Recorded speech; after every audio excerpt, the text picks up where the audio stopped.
Sejam muito bem-vindas ao nosso podcast Coração que Cura. Meu nome é Isa Bragança, para quem não me conhece. Eu quero mais uma vez agradecer a presença de vocês nas nossas redes sociais, no nosso Instagram, doutora Isa Braganca, e no nosso canal no YouTube, o canal do podcast Coração que Cura. Eu estou muito feliz por vocês estarem mandando mensagens, testemunhos. E olha só, se você tiver algum testemunho de alguma amiga, o próprio seu mesmo, entre em contato com a gente para a gente poder te convidar para você estar aqui falando do teu testemunho. E é isso, vamos fazer a corrente do amor, gente, porque esse podcast é para vocês, é para mim, para ela, para atingir outras mulheres, outras pessoas que estão precisando escutar sobre o nosso podcast. E hoje eu vou falar sobre um tema profundo, mas é um tema super necessário, que eu realmente até desconhecia. Nós vamos falar sobre as memórias que precisam ser curadas, que você esqueceu lá no passado.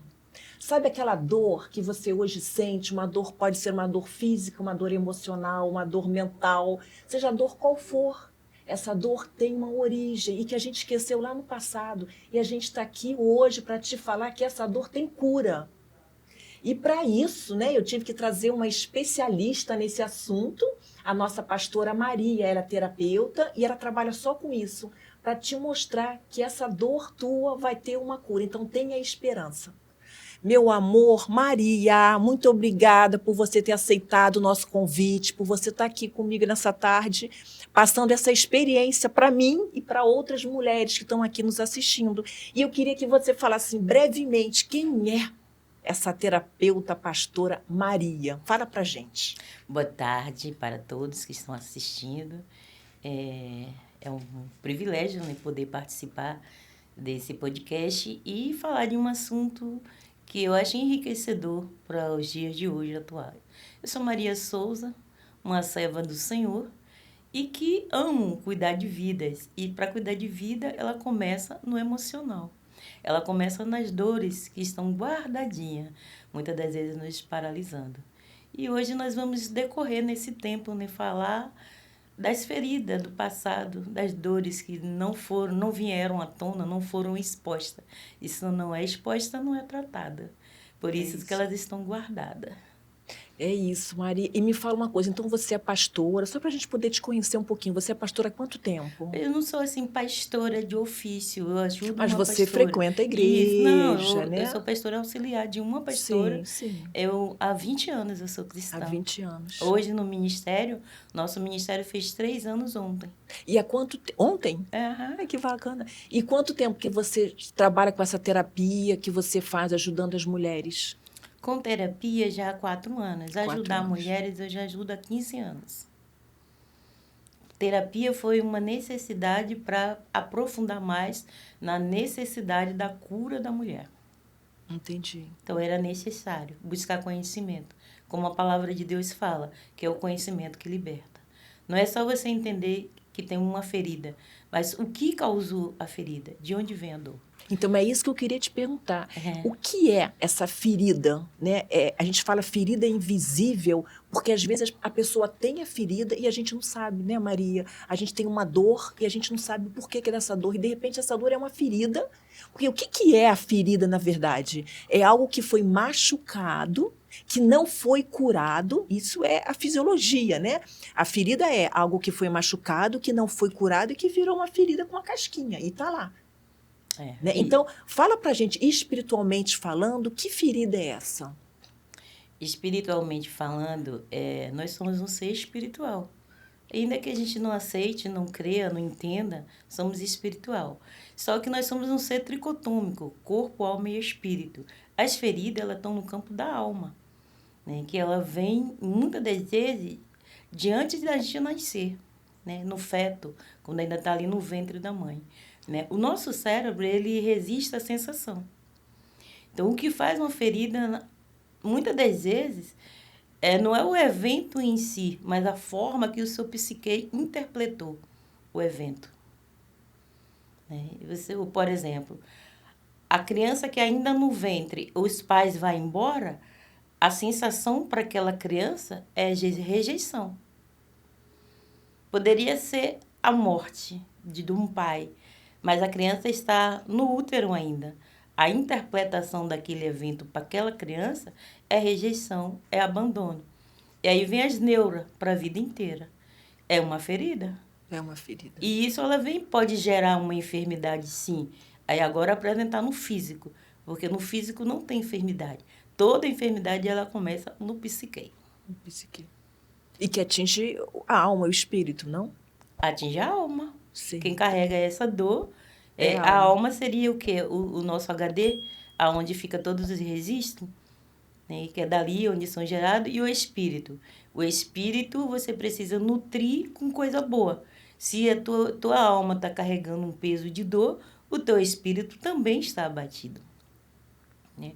E muitas das vezes hoje nós não conseguimos tratar o que é alma e o que é espírito, por não entender. Né? A dor da alma e o que é um campo espiritual. Uma coisa é uma coisa e outra coisa é outra coisa. Sim. E é importante, Maria, a gente entender, né, da questão da ferida. Porque, assim, se a ferida hoje existe, é porque ela teve algo que fez com que essa ferida formasse. Então, é algo lá no passado, que aí eu quero falar com você depois sobre o passado, que pode ser o nosso passado na infância, na adolescência, ou pode ser também de gerações passadas. Não é isso que você pode transportar para cá? Não pode ser isso? Pode. Então é importante a gente saber nomear essa dor. Porque desde o momento que você tem uma dor e você reconhece essa dor, você nomeia essa dor, você consegue tratar. Porque você só vai tratar, eu digo isso pela parte médica, você só vai tratar algo que você reconhece que aquilo existe. Porque não adianta você, Maria, tentar tratar algo em alguém, se a pessoa não tem fé, a gente vai chegar até na questão da fé, e se a pessoa não acredita. Então você tem que ter toda dor, tem que ter um nome, né? O porquê que eu tenho essa dor.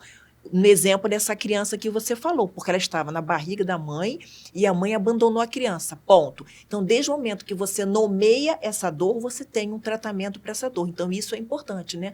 É a mesma coisa, eu vou atender um paciente e vou tratar ele sem saber a causa. Eu vou pegar um paciente, ele é hipertenso, mas para eu saber que ele é hipertenso, eu tenho que estudar esse paciente. Então, eu vou primeiro nomear para depois tratar. Então, eu vou nomear que ele é hipertenso para eu tratar a hipertensão dele. Eu não posso pegar um paciente hipertenso e tratar com diabetes. Entendeu? Então, acho que isso é importante a gente falar. Sim, né? É muito importante, porque se você não sabe o que você tem, como que você vai tratar? É onde eu falo do conhecimento. Se você não entende que o registro de um evento que causou uma dor, já passou 20 anos e você ainda vive com ele como se tivesse acontecido hoje, você não vai entender de onde vem as suas feridas. Se estivesse vivendo como se fosse todo dia vivendo a mesma dor de ontem. Aí é onde vem essa pressão alta, né? Que as pessoas têm muito hoje, não pelo que ela está comendo, mas porque ela está carregando de emoção. E o que o emocional dela está gerando isso para o físico. Né? E eu vejo, assim, como médica, Maria, eu vejo muitos pacientes com dores emocionais, dores físicas, e que o médico não consegue dar um diagnóstico. Então, tem dores que se você tratar a alma dela... Sara, eu posso dar um leve exemplo. Eu atendi um jovem, ele estava hiper ansioso, e ele desesperado para que eu atendesse ele. Quando eu comecei a atender ele, eu ouvi todos os ossos da coluna dele estralar. Nossa. Era o peso que ele estava carregando da emoção. Aí, se você for buscar o histórico dele, ele tem dores emocional de A a Z. O que está doendo no corpo dele? A carga emocional que ele carrega. Da perda de um pai, de ter assumido a responsabilidade de uma casa inteira, assumir o lugar do pai e achar que é responsável por toda a casa. Que é o super-homem, né? Que é o super-homem, e o corpo dele está reclamando. Ali é só uma criança, mesmo sendo ele adulto hoje, querendo dar certo. Ele não entende que o pai dele morreu. Ele entende a dor do abandono e que ele tem que ocupar esse lugar do pai para fazer dar certo toda a família. Eu ouvi os ossos dele estalar. A senhora ouviu? Eu disse sim. E como é que isso, claro, é o teu lado espiritual e o teu, né, o teu estudo da terapia, né, que A te... terapia, na verdade, para tratar... Eu gosto muito de falar de forma separada. Ser tricotômico, corpo, alma e espírito. A medicina é muito válida, muito necessária, né? Mas o emocional, se as pessoas tratassem o emocional, a gente não usaria tanto a medicina. E hoje a gente usa muito a medicina e parece que não surge o resultado que nós precisávamos, né? Então, muitas das vezes a gente está tratando o emocional como se fosse espiritual e o espiritual como se fosse É isso emocional, aí. ou tratando os dois juntos. Então, mas isso, Maria, é falta de conhecimento. Falta de conhecimento. E o que eu queria separar aqui é que você perguntou se é o meu olhar espiritual. Eu tenho um olhar espiritual, mas eu aplico um mecanismo mesmo, uma ciência que vai tratar só da base do inconsciente. Né? Não é do consciente. O que te paralisa não é o teu consciente. Não é o que você sabe que vai fazer amanhã. É o que você está fazendo mesmo sem saber. Porque o teu inconsciente está te levando a repetir muitas das vezes o dia de ontem.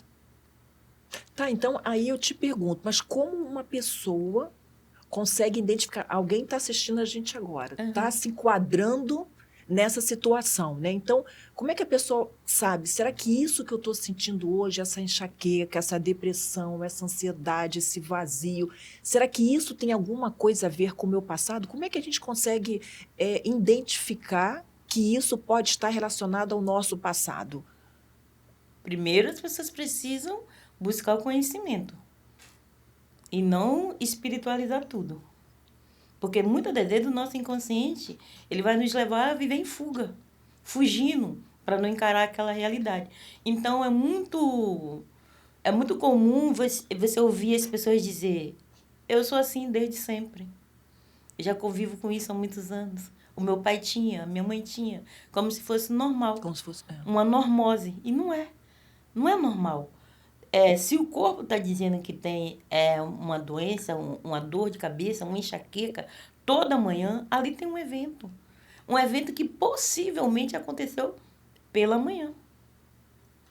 Pela manhã. Tem gente que não funciona à tarde. Tem um evento ali que aconteceu à tarde. E ela fica meio paralisada quando chega aquele horário. Porque o inconsciente vai resistir ao perigo. Está chegando às 6 horas. Eu vou dar um exemplo. Eu tinha uma moça, uma vizinha, e ela começou a ter vitiligo. E eu falei assim: olha, eu não te conheci com vitiligo. Eu sempre te conheci boa. Como é que você tá assim? Aí ela foi falando dos problemas que ela estava vivendo no trabalho, mas ela falou algo para mim que era muito importante, que ela falou assim: depois que eu perdi a minha mãe, Maria, eu acordo todas as 3 horas da manhã. Eu perguntei para ela: e qual foi a hora que sua mãe morreu? Eu recebi o óbito 3 horas da manhã. Todo dia, 3 horas da manhã, ela acordava. O inconsciente dela registrou aquele evento a um perigo 3 horas da manhã. E todas as 3 horas da manhã ela acordava. E eu simplesmente reprogramei ela e ela não acorda mais às 3 horas da manhã. Para o inconsciente, todas as vezes que chegava 3 horas da manhã, a sua mãe morreu. Entendeu? Eu fui falar do vitiligo, mas ela falou da insônia que ela tinha 3 horas da manhã. E logo eu achei ali onde que estava uma causa. Então, toda emoção tem uma lógica. Tudo tem uma lógica, né? O inconsciente, ele registra, associa, né? E generaliza. Primeiro ele vai fazer associação ao evento, à hora, e aí ele vai disparar aqueles gatilhos, né? De insegurança, de medo, aí onde vem a insônia. Só que as pessoas não acreditam. Toma remédio que é mais fácil. Tomar remédio é muito mais fácil. Pois é isso que eu ia falar. Porque, assim, às vezes não é nem por má vontade, eu acho que é uma coisa meia inconsciente. É inconsciente. Sabe? Inconsciente, falta mesmo de informação sobre isso, porque não é algo que você liga a televisão e você tem acesso sobre isso. Porque você, né? A gente está aqui tentando ajudar, passando alguma informação, porque isso não é só teoria, é prática também. São práticas. E eu vejo que pessoas, histórias que eu conheço, pessoas que são acorrentadas, Maria, lá do passado, que trazem correntes para o presente. Sim. E se não forem curadas, vão levar essa corrente para o futuro. E algo, às vezes, que não é nem dela, nem pertence a ela, pertence a outra. Então, ela tem que ser libertar disso tudo. Então, você tem que entender, hoje, você está assistindo aqui o nosso podcast, que você possa estar se identificando com o que a gente está falando, ou alguém que você conheça. Por isso que é importante você transmitir. Encaminhe esse podcast, mesmo se não tocar o teu coração, mas vai tocar o coração de alguém. Porque tem alguém que você conheça ou não, que está carregando uma corrente pesada que não é dela. Não é dela. Vamos libertar, vamos ajudar. É a corrente do amor, né? Da paz, não a corrente pesada. Não é, Maria? Eu acho que é isso que a gente tem que passar para as pessoas, que existe cura, existe esperança. Não é isso? Me dá mais um exemplo de alguém que você pôde ajudar, ou até, não sei se você tem um testemunho próprio que você possa contar aqui para a gente. E assim, você pode estar carregando algo hoje. Isso vale para o emocional, isso vale para o financeiro e isso vale para a saúde. Porque o teu inconsciente está levando você a repetir uma história que nem é sua, que foi seus pais que viveram. Mas como você tem essas informações na sua célula, o seu inconsciente te leva a repetir toda a história. Maria, você falou uma coisa agora, assim, que eu já escutei isso, né? Eu gosto muito de escutar história, eu gosto mais de escutar do que falar. E eu conheço várias pessoas, e algumas dessas pessoas me falaram assim, porque o meu casamento nunca deu certo. Isso. Aí você vai ver o casamento dos pais, isso. Também não deram certo, porque o pai era alcoólatra, porque batia nele, porque ele era infeliz. Então, ele já botou na cabeça dele que ele é um cara infeliz, que ele é um cara solitário, é um cara que nenhum casamento vai dar certo, porque ele já memorizou isso. Nós somos evangélicos e nós podemos pegar aqui uma base bíblica para poder ilustrar isso aqui. O primeiro erro de mentira é de Abraão. Abraão é que mente. Abraão tem Isaac, Isaac mente. Isaac tem Jacó, Jacó mente. E um ciclo ele só para de ser repetido quando alguém quebra aquele ciclo. É isso. E quem quebra o ciclo? José. Ai, José, adoro esse nome. José. Meus filhos. José quebra. José teve a oportunidade de repetir a mentira do avô, do bisavô e do pai, mas deixou a Potífara com a capa dele na mão. Mas não mentiu e quebra o ciclo. E a gente não vê uma história de maldição nos filhos de José. Então, assim, quando a gente não quebra essas correntes, né, isso vai passando de geração para geração. Eu conheço uma jovem que o pai dela tinha muito problema com adultério, traição. E ela, cristã, decidiu que ela não ia viver aquilo. Então, ela casa virgem, mas ela casa, o marido já tinha uma amante. O marido já tinha uma amante. Ela viveu a mesma história que a mãe. Só que ela começou a desenvolver uma ansiedade muito grande. E foi até 2 vezes para o médico mesmo, porque ela achava que estava infartando. Porque a ansiedade, ela dá palpitação no coração a ponto da pessoa achar que está infartando. A senhora, como médica, a senhora sabe disso, não é verdade? É verdade. Então, ela me chamou ali no desespero, porque ela precisava tirar ela da crise de ansiedade. E hoje, pela misericórdia de Deus e pela técnica de um estudo que ele me proporcionou, eu consigo tirar as pessoas de uma crise de ansiedade. Só que a pessoa que não tem o conhecimento, ela acha que ela está infartando. Sim, sim. E aí começamos ali a estabilizar, só que de cá, ela no sul da Bahia e eu aqui no Rio de Janeiro, eu sentia tipo assim, ela precisa deitar. Como que eu vou influenciar que ela vai se deitar? Ela tá lá sentada ali, reprogramando ela, eu preciso me deitar porque as minhas costas estão empurrando, tá me empurrando, o peso tá me empurrando, eu preciso deitar. Ela foi e deitou. Quando ela deitou, eu vi ela com os 2 dedinhos assim no olho e se encurvando na posição de feto. Eu falei, isso é uma crise de infância. Ela gritava, eu estou no útero da minha mãe. O meu pai está traindo a minha mãe. Olha isso. Então, Uau. Ela não estava sendo ativada na ansiedade pelo que ela estava passando, mas por uma memória que foi ativada. E ela falou que na época ela viu alguma coisa que nem era. Ela achou que era. Ela achou que o marido dela tivesse ido para a praia, viu uma roupa molhada, fez uma associação, generalizou e a ansiedade dela foi a 1000. E na reprogramação tá ela lá, mamã. Falei, essa moça tá no útero. Eu estou no útero da minha mãe. É a minha mãe que tá sendo traída pelo meu pai. Olha isso. Era a dor da mãe que estava fazendo ela desencadear aquela ansiedade por uma memória que ela ainda estava no útero quando ela vivenciou. Olha isso. E aí? Isso é libertador. Muito. É libertador. Muito. Você imagina você viver anos e anos acorrentada a algo Sem que saber. de repente nem te pertence e sem saber a origem disso. É libertador, É gente. libertador. Entendeu? É fantástico. E são isso.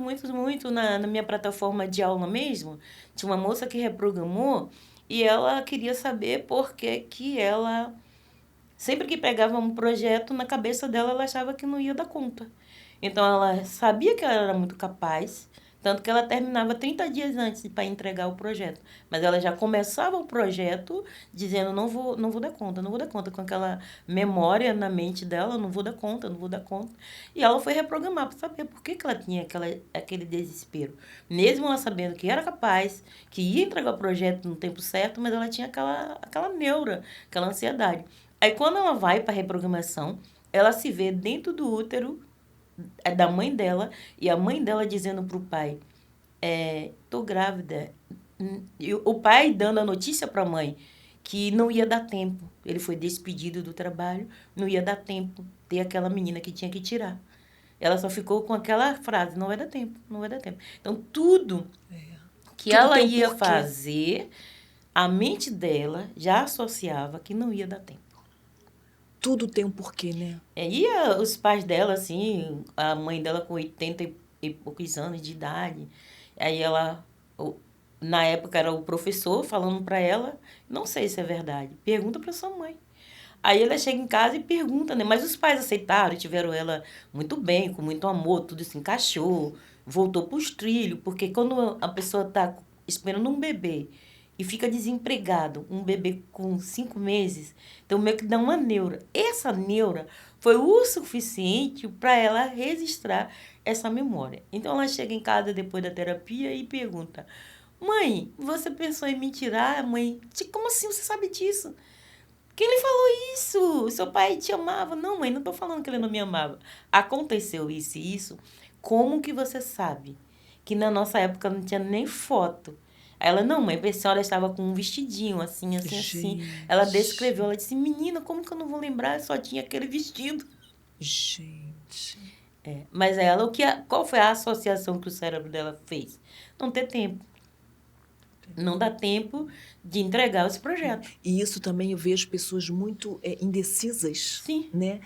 Na profissão. Sim. E às vezes a gente culpa porque ela é fraca, porque não, ela é... Não, é tem um isso, bloqueio. coitada. Ela tem alguma coisa ali que faz com que ela se diminua, né? Ontem mesmo eu encontrei um garoto e ele falou assim, falei pro meu amigo ontem, ele tá muito bem na vida, trabalhando. Eu falei pra ele, agradeça a Dona Mari, que ele me chama de Mari, agradeça a Dona Mari, porque foi ela que te tirou de quando você estava lá, assim.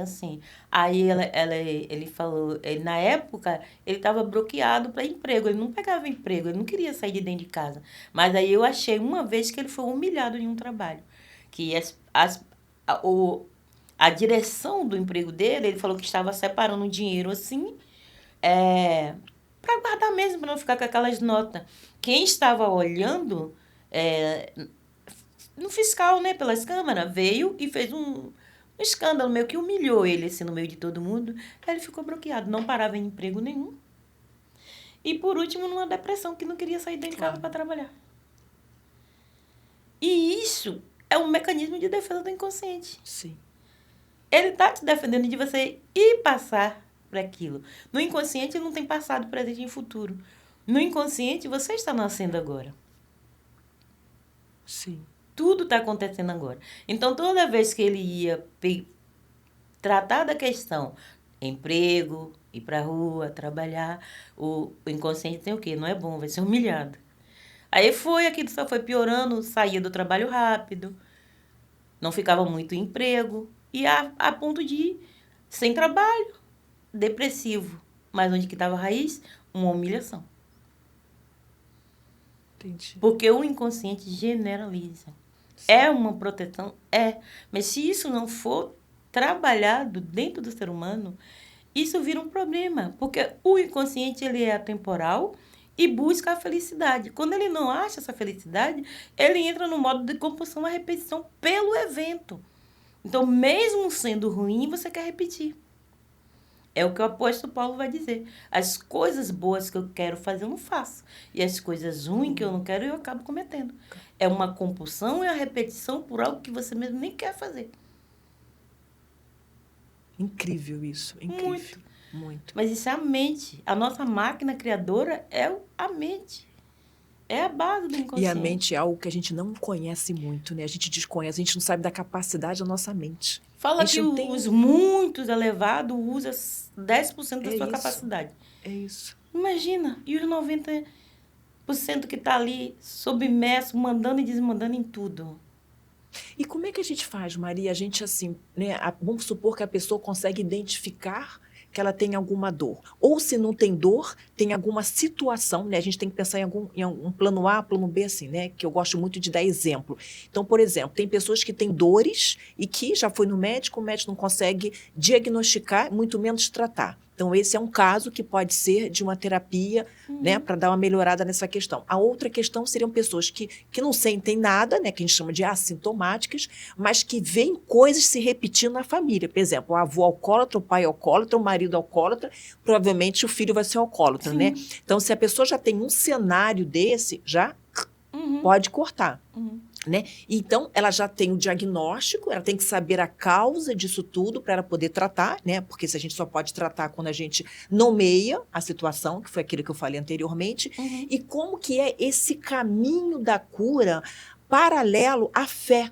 Porque é importante, não adianta eu te procurar, assim, Maria, o meu pai é X, o meu marido é Y, e eu tenho medo dos meus filhos serem assim, por exemplo, né?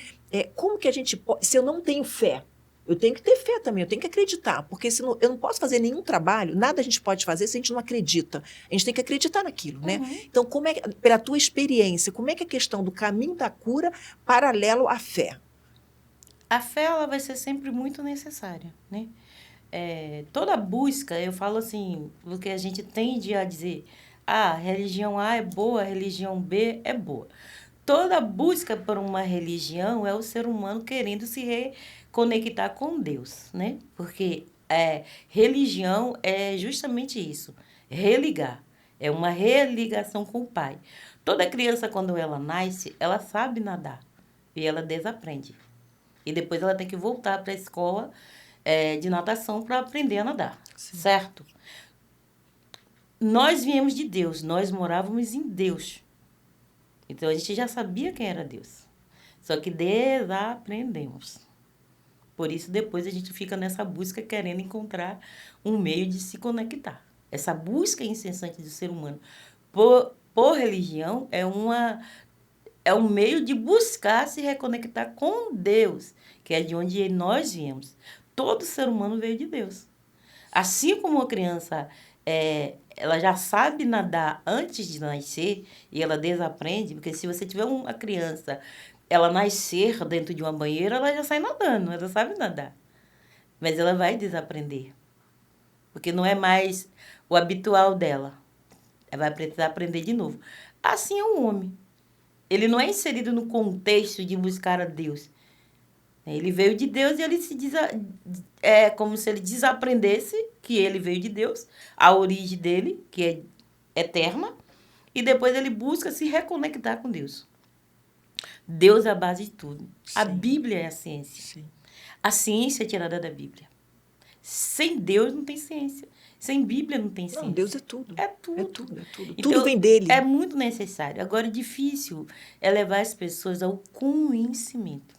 A própria palavra do Senhor vai dizer que o seu povo perece por falta de conhecimento. Às vezes a gente quer conhecer muito Bíblia, mas a gente não quer conhecer a base do inconsciente. Muitas pessoas não sabem que nosso ser todo é energia. Tudo é energia. A última partícula da matéria é energia. Porque a gente é eterno. É isso. O que é eterno é o espírito é uma energia. E o que é a terapia, Maria, a terapia de reprocessamento generativo, é isso? Porque, olha só, por que generativo? Porque ela vai te estruturando. É muito comum você ter pessoas que dizem, eu me sinto uma adolescente, porque ela está presa na adolescência. Eu tenho uma atitude de criança, porque ela está presa no evento de criança. Conforme a gente vai trabalhando, essa pessoa ela vai descongelando. Na verdade, você vai ressignificar, né, aquelas memórias dolorosas do passado e construir nova história para aquela pessoa. Né? Então, você vai deixar o passado, né, o presente você vai entender e você vai, daqui do presente para frente, você vai fazer uma nova história para aquela pessoa, não é isso? Seria isso? Ressignificar seria pegar a mesma história e dar um sentido diferente. Diferente. Às vezes a história, ela vai continuar sendo a mesma história. A interpretação que você fez errada. Né? Por exemplo, muitas das vezes, aquela mulher que ela queria fazer esse projeto e ela tinha interpretado o que o pai dela falou que não ia dar tempo dele ter o dinheiro suficiente para comprar o enxoval dela, ela interpretou aquilo para a vida, ela generalizou. Então, não dava tempo para nada. A história dela não era aquilo, mas a interpretação que ela tinha era aquela. O que ela entendeu? Que não era aquilo. Ela ficou com a mesma história sem o peso. Sim, mas eu digo o seguinte, por exemplo, o teu avô, vamos falar do alcoólatra, né, coitado do alcoólatra, o teu avô bebia, era um alcoólatra, então você vê que teu pai é um alcoólatra. Aí você casa e começa a ver que teu marido está bebendo, tem alguma coisa aí diferente, para quem já conhece a história. Então, assim, a história, se você não fizer uma terapia, se você não tratar, se você não tiver uma busca, se você não tiver a presença da fé, de Deus, do Espírito Santo ali, você vai para a direita, né? Com teu avô, com teu pai, com teu marido alcoólatra. Se bobear, você vai ser alcoólatra também. Sim. Então, você pode fazer uma nova história. Meu avô já foi, meu pai é alcoólatra, mas o meu marido, eu vou tirar ele dessa bebida. Então, eu vou para outro caminho. Assim, eu penso assim, eu vou para outro caminho, porque eu já conheço a palavra, porque eu tenho fé que Deus pode mudar, eu tenho fé que a cura pode acontecer na minha vida. Então, né? Olha como que eu penso e como que eu vejo pela ciência. O alcoolismo é uma fuga. Antes do álcool tem uma dor. Sim. Eu preciso achar a raiz. Sim. O que está ativando o gatilho? Essa é a forma que eles interpretaram de lidar com a dor. De enganar, de tampar. Porque essa não é a causa. Não é a causa, essa não é a raiz. E essa, infelizmente, é o recurso. É o ganho secundário da dor. É esconder o problema. Esconder e não o problema. Bater de frente com ele, né? Não querer resolver o problema. O que a gente precisava é mapear essa família. O porquê disso? É muito bom mapear a família. Mapear a história. O que aconteceu. A gente não conhece a história dos nossos avós. Só que, às vezes, nós simplesmente estamos fazendo um remake da história dos nossos avós. Que é reinterpretando a história deles com outros personagens. Lembra que quando Rebeca tinha 2 filhos na barriga, Jacó e Esaú, o Senhor falou para Rebeca que ela carregava ali 2 nações. Então, ela trazia memória, ela trazia ali no DNA dela 2 nações. Quando um ser humano nasce, ele já traz todos os filhos que eles vão ter, todas as pessoas daquele núcleo. Então, ele só vem trazer a realidade de algo que já existe. Tudo já existe em Deus. Ele só precisa vir para a nossa realidade.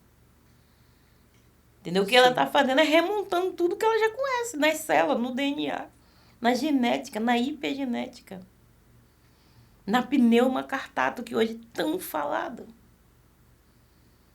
Entendeu? Então, assim, o que eu acho difícil é as pessoas tentarem entender, abrir a mente para o conhecimento. Mas tem algum sinal que as pessoas possam interpretar para ser o primeiro passo para uma autoajuda?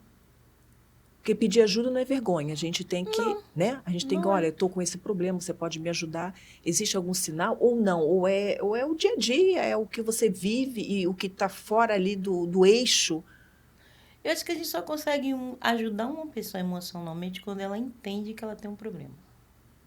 Ela tem que entender. Ela tem que entender. Ela tem que... E tem gente que entende e não quer sair. É isso, é isso. Porque ela já acostumou com aquilo. Por acomodação, sabe? Às vezes é medo do que possa vir a acontecer. Sabe, Maria? Eu acho que assim é mais fácil, eu não concordo, né? Mas é mais fácil você viver sentado em cima do problema do que você regaçar as mangas e dizer, não, isso para mim não tá bom, eu quero sair dessa inércia.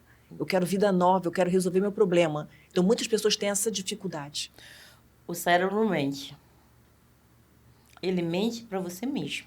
Esse cérebro é danado, né? E ele acredita na mentira que você conta para ele. É. Se você acha que você tem uma doença, você tem ela. É verdade, a mente é tudo. Ela mente. É por isso que o nome é mente. Ela mente. E eu atendi uma pessoa e eu lembro que na época ela estava gaga, tremendo muito. Deixei ela muito bem. Mas ela não quis chegar até o fim, ficar curada para arregaçar as mangas. E eu entendi que era porque ela sabia que ela já estava dando entrada em uma aposentadoria e ela não ia querer. Ela ia querer receber a aposentadoria. E tem gente assim. É. Se uma mulher, ela sofre dentro de um casamento, ela sofre dentro de uma casa, isso aqui é muito legal. Porque tem muita gente passando por isso. Sofrendo a brecha dentro de um relacionamento, uma família, se sentindo desprezada, humilhada, não reconhecida, descobre um câncer. Ela não vai querer curar do câncer. Muitas das vezes ela não vai querer curar do câncer. Porque esse câncer vai fazer ela ter atenção da família dela. Eu já vi muitas pessoas tentarem suicídio, que é uma maneira de chamar atenção também. É. Então eu estou falando a verdade? É. Porque isso acaba sendo confortável para a pessoa. Porque se a gente for mapear, a dor dela é justamente esse abandono. Só que o universo vai te dar mais daquilo que você já tem. Se você não tratar a dor do abandono, você vai atrair mais pessoas que te abandonem. Ou na tentativa de buscar esse abandono, pessoas acabam abandonando pessoas para se sentirem abandonadas. É muito comum. É você falar assim, não, mas tinha tudo para dar certo. Por que ele... Gente, aí vai procurar alguém que se abandona, que vai te abandonar. Ele vai sair do lugar do conforto. Eu falo que a mente se acostuma com ela tem medo do desconhecido, né? O inconsciente, ele tem medo do desconhecido, ele só acessa o que ele já conhece. Ele tem medo do novo. É medo novo, é É isso. igual o computador. Se você fizer uma pesquisa lá, o computador só vai te dar algo que já existe ali. Se você escrever um nome errado, não vai aparecer, porque é desconhecido. Então, toda vez que ele vai criar algo, ele vai buscar aquilo que já é conhecido. Se não é conhecido para ele, é perigoso. E esse conhecido para o inconsciente pode ser o caos. Tem gente que não sai de um trabalho ruim para ir para um trabalho bom porque o bom é desconhecido. É o medo do desconhecido. O medo do desconhecido. É estar acostumado com o caos, né? Às vezes você tira a pessoa de uma situação ruim, como a gente vê pessoas morando na rua, é porque volta, porque ela lida bem com aquilo é conhecido para ela. Aquilo Agora, é que é Maria, dela. você está falando da mente, isso é muito importante a gente falar, né? Porque a nossa mente, ela que te faz, às vezes, dar um passo errado, né? Ou um passo certo. Então, assim, eu mesmo peço muito discernimento a Deus, né? Quando eu quero fazer alguma coisa, porque a gente não pode fazer num impulso, Não. tudo bem? E eu né, sinto e vejo que tem pessoas que deixam, não sei se é o inimigo ou se é a mente que está mentindo, que agora já não sei mais, falar coisas na mente da pessoa que não existe. Então, quando isso acontece, eu acho que a gente tem que dizer, pai, me ajuda, me dê discernimento para qual caminho que eu tenho que ir. Porque a mente é muito confusa, né? Agora eu aprendi que a mente mente. A mente mente. Então, eu não sei se é mente, se é inimigo, não sei. A gente tem que pedir discernimento Você quer ao ver pai. uma coisa bem fácil para você entender a mente? A mente não gosta de mudança. Ela não gosta, o cérebro, ele é um dos menores órgãos do corpo quem gasta mais energia. Sim. E ele vai fazer de tudo para você não gastar essa energia. Para você fazer uma mudança, porque não existe largar o vício, existe mudar o vício. Você troca um vício por um outro vício.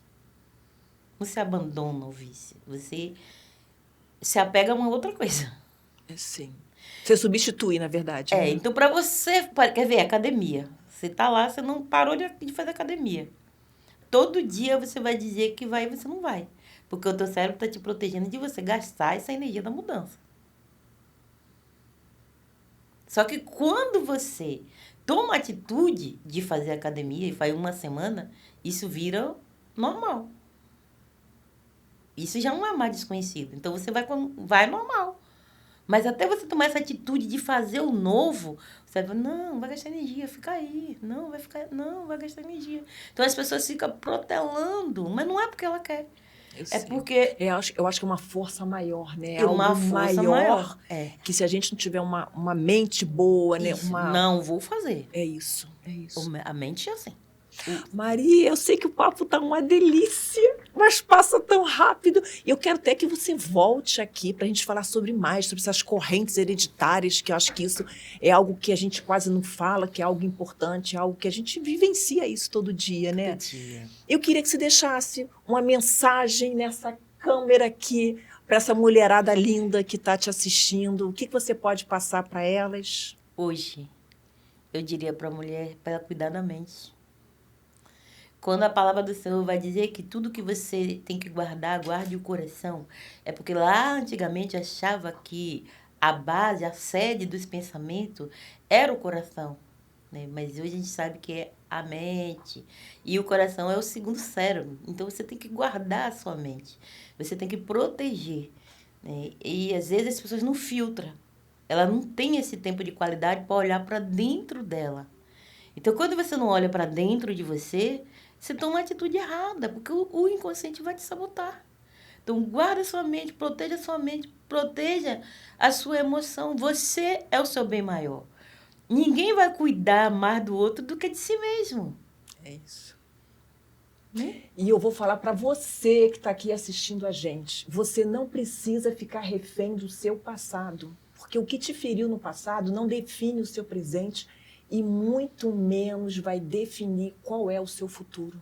Tá? Existe a cura, existe Deus que é maravilhoso e você vai resolver a sua vida. Seja feliz, liberte todas as correntes que não te pertencem, porque não é seu, não é sua. Você não é a Mulher Maravilha, larga essas correntes. Daqui para frente, vida diferente, ok? Beijo e assiste nosso podcast. Beijo, beijo, beijo.